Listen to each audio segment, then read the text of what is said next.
Salam Rahayu buat seluruh penggemar, pencinta ajaran Siwa Buddha. Ajaran yang berkembang di bumi Nusantara, yang mencapai puncaknya di saat zaman Kerajaan Majapahit dan terus berlanjut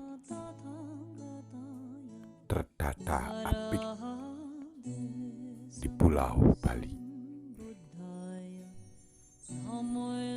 Ajaran Siwa Buddha dalam konteks ajaran filsafat keseluruhannya diaplikasikan dalam sebuah teks lontar yang sangat terkenal di zaman Majapahit. Di saat ajaran Siwa dan Buddha duduk bersama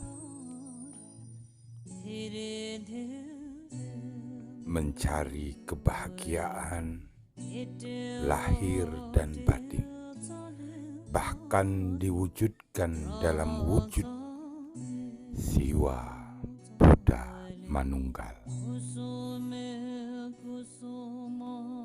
Bhinneka Tunggal Ika, dan Hana Dharma Mangrua, tercatat di dalam kitab Sutta Soma, buah karya Empu Tantular. Seperti yang disisipkan di dalam penggalan lontar Sutta Soma 120a. Ong Hyang Buddha tampah siwa Raja Dewa, Rua Nikadatu Winus, Wara Buddha Wara Wiswa, Bhinneka Rakua ring apan kena pawanong, mangke jinatua lawan siwa tatua tunggal, Bhinneka Tunggal Ika dan Hana Dharma Mangrua.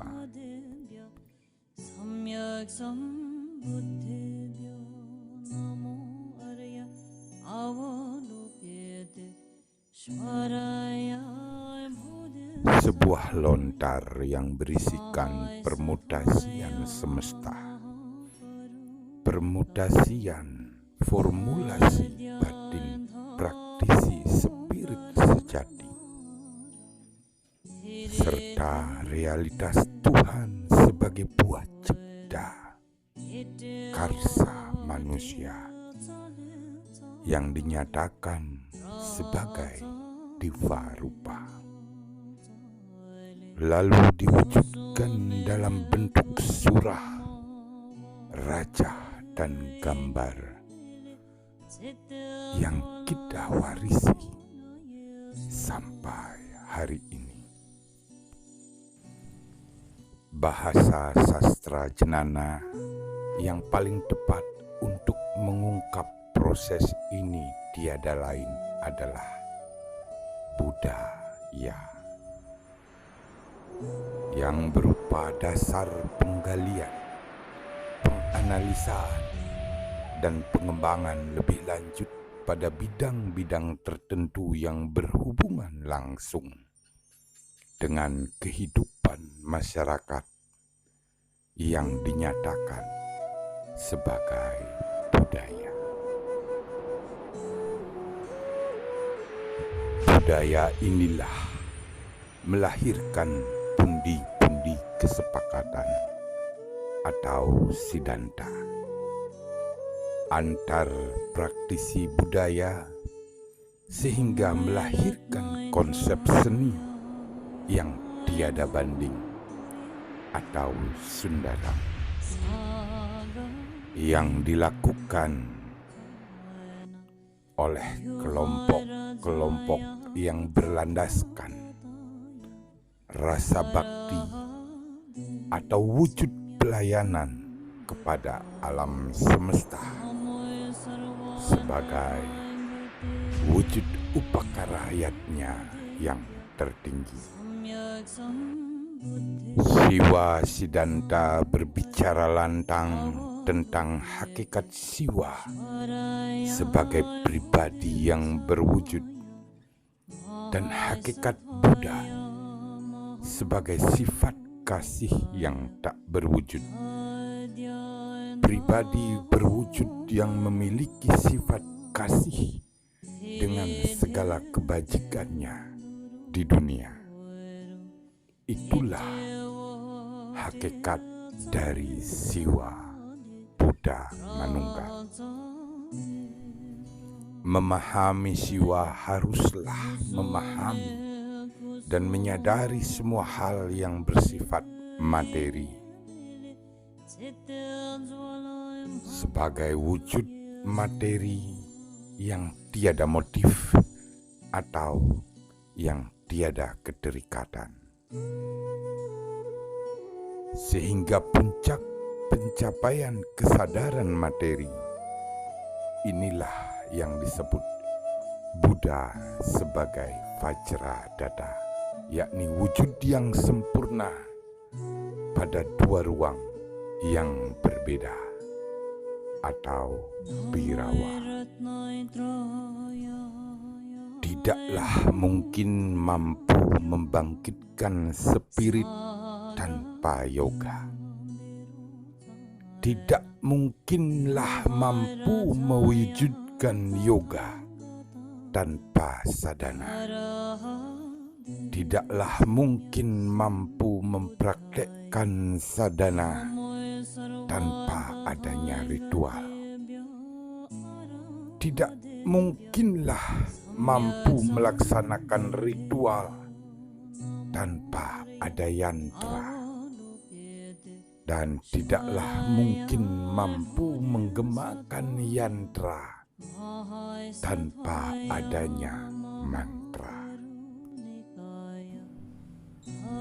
Tidaklah mungkin mampu menggelar yoga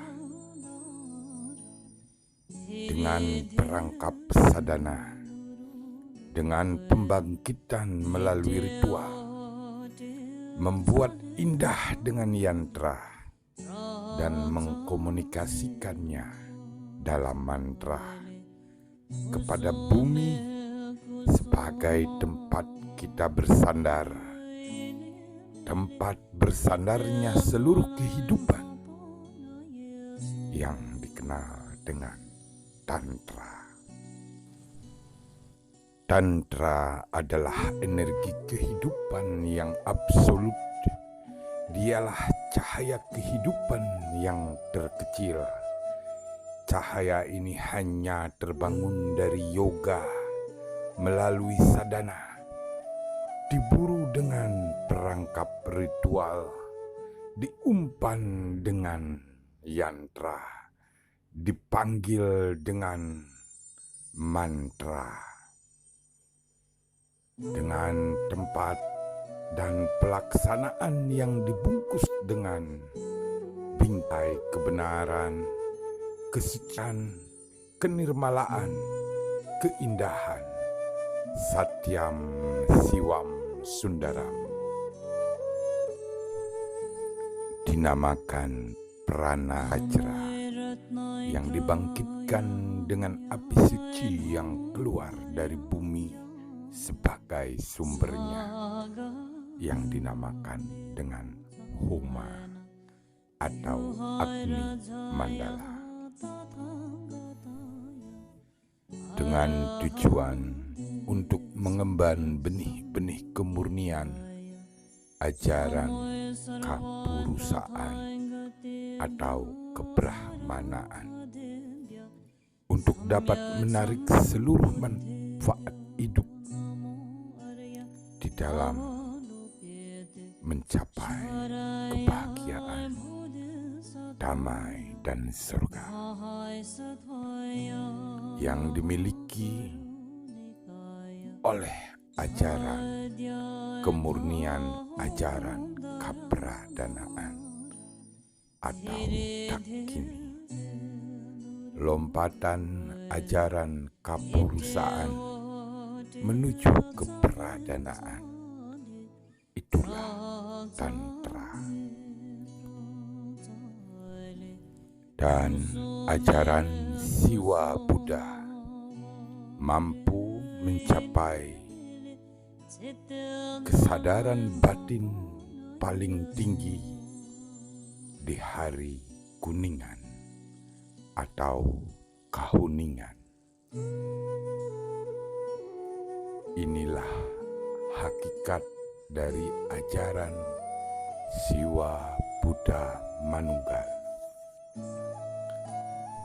Hakikat Siwa sebagai pribadi yang berwujud dan hakikat Buddha sebagai sifat kasih yang tak berwujud, sehingga Siwa Buddha Manunggal adalah pribadi berwujud yang memiliki sifat kasih dengan segala kebajikannya di dunia. Rahayu, Rahayu, Rahayu.